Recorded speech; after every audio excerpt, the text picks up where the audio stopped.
Shiko, imagjinoni për një moment, si kur të zgjoheni nesër në mëngjes. Dilni nga dera e shtëpisë dhe zbunoni që qyteti juaj nuk ekziston më. Dhe nuk e kam fjalën thjesht i dëmtuar. Po, e ke fjalën për rrafshim total, besoj. Fiks, rrafshuar plotësisht. Çdo institucion që jepte një lloj ndjesie sigurie, domethënë qeveria, shkollat apo edhe vetë lagja ku jeni rritur, të gjitha janë kthyer në hi brenda një nate. Është një skenar që as në filma nuk e përballojmë dot lehtë. E vërtet. Tani mendoni çfarë fjalësh do të gjente dikush për të përshkruar atë nivel kolapsi në ditarin e tij atë natë. Sepse rreth 2600 vjet më parë, një burr bëri saktësisht këtë gjë. Dhe ato shënime të mbajtura në mes të rënojeve i kanë bjetuar kohës. Ne sot i njohim si libri i vajtimeve. Sakt.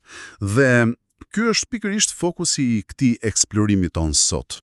Qëllimi është të marrim këtë tekst të lashtë dhe ta zhveshim nga zhargoni i rënd teologjik për ta bërë të kuptueshëm për çdo. Sidomos për njerëzit që sapo kanë filluar të lexojnë shkrime të shenjta, sepse ky tekst thyen çdo lloj stereotipi që njerëzit mund të kenë rreth kësaj literature. Ashtu është. Zakonisht kur mendojmë për libra të shenjtë, kemi këtë idenë që aty do gjejmë vetëm rregulla të qarta morale, ose histori heronjsh ku e mira fiton shpejt. Një botë bardhë e zi, domethënë. Pikërisht, por ky libër është krejtësisht diçka tjetër, është kaotik, i errët dhe dhimbja aty nuk është as pak metaforike. Nuk mund të ishte metaforike, sepse konteksti ishte brutalisht real. Tani, duhet kuptojmë se jemi në vitin 586 para erës son. Prit pak, para erës son, domethënë po flasim për perandorinë e Babilonisë apo jo? Sakt. Ushtria më e pamëshirshme asaj kohe. Ata nuk e pushtuan thjesht Jeruzalemin, por e asgjësuan atë dhe dogjën tempullin që ishte zemra e gjithçkaje. Këtu dua të ndalem pak sepse për dikë sot një tempull mund të tingëllojë thjesht si një kishë apo xhami ku njerëzit shkojnë një herë në javë. Jo, nuk ishte as pak e tillë. Për atë kulturë, tempulli ishte qendra e ekonomisë, e qeverisjes dhe vetë identitetit kombëtar. Ishte vetë prania e krijuesit në tokë për ta. Wow. Kështu që humbja e tij ishte si të humbisnin plotësisht orientimin në hapësirë dhe kohë. Fiks. Ishte humbja e identitetit ekzistencial të një populli të tërë. Pjesa më e madhe u vra ose u mor zvarr në mërgim. Dhe këtu kemi këtë autorin i cili tradicionalisht thuhet se është profeti Jeremia që qëndron mes këtyre rënojave, por më lind një pyetje natyrshme këtu. Të dëgjoj? A kemi të bëjmë thjesht me ditarin e një njeriu që po humbet mendjen nga dëshpërimi? Sepse kur humbet gjithçka, reagimi bazë është të ikësh me vrap ose të mbyllesh në vetvete. Është shumë e vërtet. Pse tu ulet e të shkruaj poezin nga ky dëshpërim?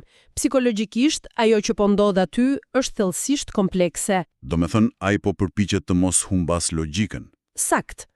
Kur dikush përjeton shkatrimin e botës së tij të supozuar, mendja duhet të gjejë një formë për të procesuar traumën. Atij i duhet t'i jap zë dhimbjes. Dhe e bën këtë duke i folur krijuesit apo jo.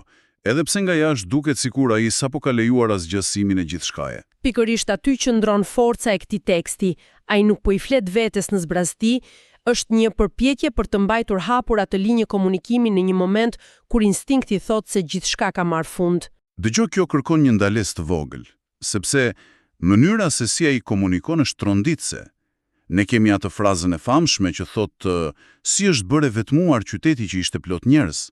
Një varg jashtëzakonisht i dhimbshëm. Po, dhe nuk është një lutje e urtë apo e sjellshme. Është një britje pastër, një shfryrje totale.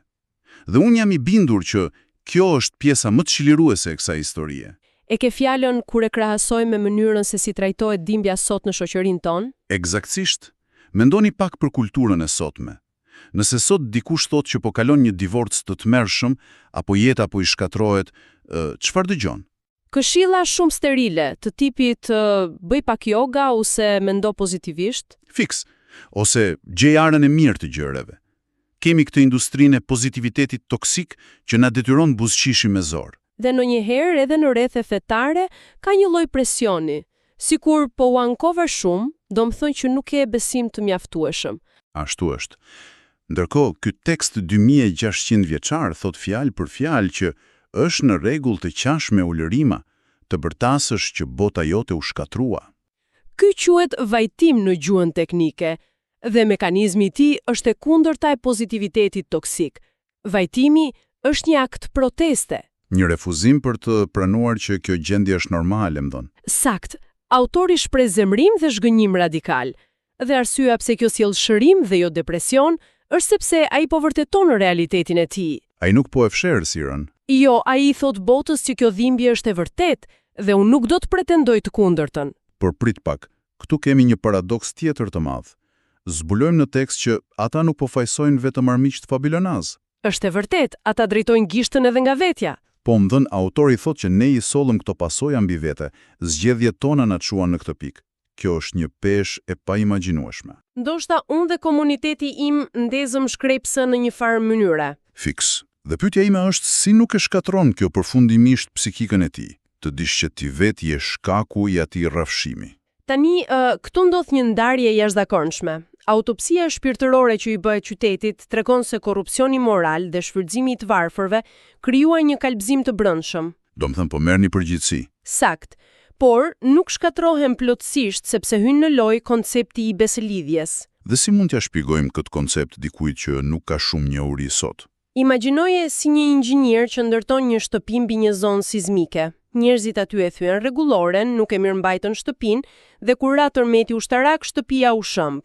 Tërmeti ushtarak duke ju referuar Babilonisë. Fiks, ajo ishte pasoja, por themeli i betonit, domethënë vetë natyra e inxhinierit krijues, nuk avulloi. Shtëpia ra, por themeli mbeti pa prekur. Kjo më çon direkt tek vargu më i famshëm i këtij teksti. Dhe dëgjoj, dua të bëj pak rolin e avokatit djallit këtu. Urdhroj, jepi. Autori shkruan në mes të rënojave, mëshirat e Zotit nuk kanë marrë fund, sepse dëmshuria e tij nuk mbaron kurrë. Tani, për një njeri racional sot, kjo duket si sindroma e Stockholmit, apo jo? E kuptoj pse tingëllon ashtu. Do me thënë, ata u pushtuan, u dogjën, po pranojnë që krijuesi i lejoi këtë dhe reagimi është ai është gjithsesi i mirë. Si nuk është kjo një deluzion psikologjik? Është një pyetje shumë e drejtë, por ndryshimi me sindromën e Stockholmit është tek natyra e drejtësisë. Në atë sindrom, viktima do abuzuesin që është iracional dhe i padrejtë. Ndërsa këtu e shohim ndryshe? Sakt. Këtu logjika thotë se drejtësia kërkonte pasoja për një shoqëri thellësisht të korruptuar, kolapsi ishte një pasojë logjike e veprimeve të tyre. Pra ata morën atë që mbollën, domethënë. Fiks. Por ajo që nuk ishte e detyrueshme logjikisht ishte që të mbijetonte ndonjë shpresë. Fakti që ata po marrin frymende tregon se natyra baze e universit përmban ato që ai e quan mëshirë. Wow, pra mëshira nuk i anulloi pasojat, por ajo mbijetoi bashkë me ta. Ashtu është, mëshira është ai themeli i betonit për të cilin folëm, nuk zhduket nga gabimet e njerëzve. Kjo është thelbësisht e fuqishme. Sepse, shiko, ne priremi të mendojmë që nëse kemi një sfidë apo një dhimbje tronditse, atëherë qielli duhet jetë bosh. E vërtet, kemi atë idenë që po vuajtëm jemi vetëm. Ndërsa ky tekst argumenton që mund të kesh dështuar në një nivel kolosal dhe përsëri burimi i shpresës të qëndrojë aty pranë. Dhe kjo kalon mrekullisht tek pyetja se çfarë bëjmë ne me këtë sot. Aplikimi praktik, domethënë? Fiks. Imagjinoni dikë që na dëgjon tani. Ndoshta po kthehet nga një ditë e dështuar apo po lufton me sfidat e tij. Çfarë mund të bëj dikush me këtë informacion kur hap derën e shtëpisë sot? Kjo na çon tek ridimensionimi i plotë i asaj që ne quajmë lutje. Për njerëzit e sotëm, sidomos ata jashtë rregullave fetare, lutja shpesh shihet si diçka mekanike apo e mësuar përmendësh. Po, si një fëmijë që i shkruan një letër të edukuar babagjyshit, apo jo?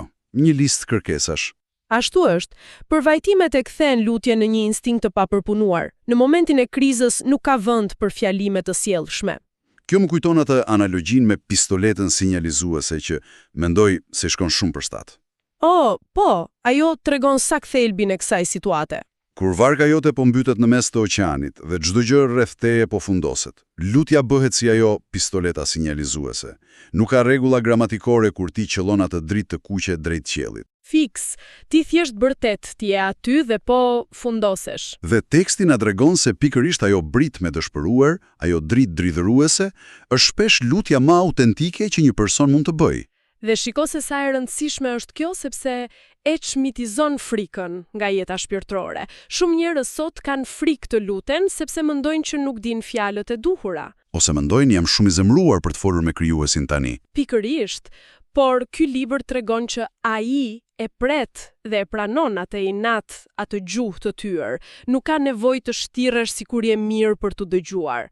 Do më thënë, ky është ai kalimi nga një fe formale me rrobat e duhura tek një spiritualitet ku mund të bërtases ankesën tënde më të hithur, dhe jam i bindur që kjo ndërton urën e rindërtimit jetës. Nga jo pik zero, kur e pranon humbjen tënde reale, krijohet hapësira për të perceptuar atë mëshirën për të cilën flet Jeremia. Është transformimi i traumës në një rrugtim shpirtëror, të mësosh të marrësh frymë ndryshe brenda zjarrit, sepse në fund nuk ka kur garanci që nuk do t'i provojmë pasojat e rënda të botës.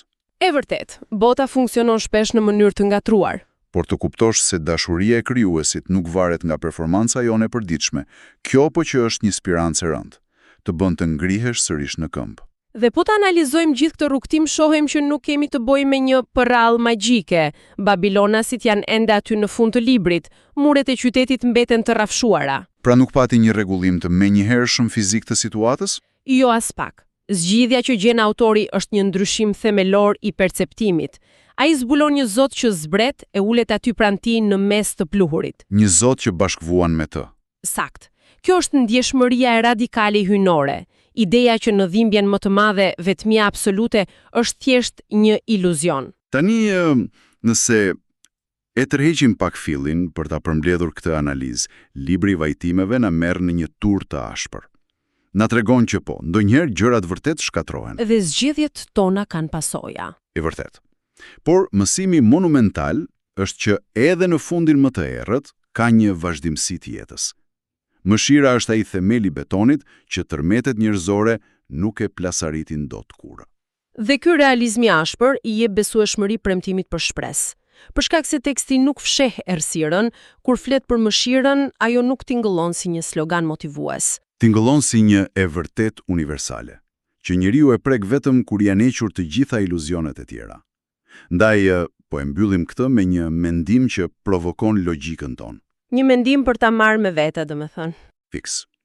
Në tekst theksohet fuqimisht që çdo mëngjes sjell një shpresë të re. Sfida e vërtet nuk është thjesht ta besojmë këtë parim, por në një botë ku ne jemi të prirur të numërojmë gërmadhat tona sapo zgjohemi, si mund të stërvitim mendjen tonë? Të shohim atë fillim të pastër apo jo? Sakt. Edhe në ditët e vështira kur po jetojmë brenda rrënojave tona emocionale apo personale, si ta njohim pistoletën tonë sinjalizuese dhe të besojmë se ajo dritu vure shumë kohë para se ne ta kuptonim. Kjo mbetet për tu eksploruar nga secili prej nesh.